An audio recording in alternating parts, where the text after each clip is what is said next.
এটার মধ্যে সবাই বেশিরভাগ ভুল করে, বুঝছো? হামজা নাকি হাম আ, কোনটা বোঝা যায় না।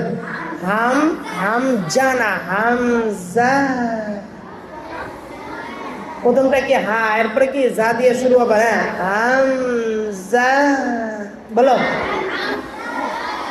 হামিম জবর হাম, জা হা জবর জা, হামজা।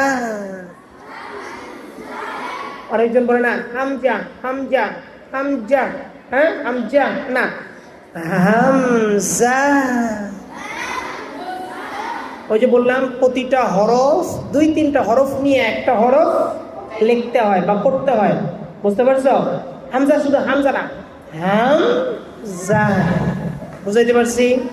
হ্যাঁ, যেহেতু হলকের শুরু, যেহেতু হলকের শুরু, একটু ভিতর দিয়ে আসবে। হামজা বলো একসাথে, হামজা। আরো জোরে পিছনে আওয়াজ দেয়, হামজা। মাশাআল্লাহ।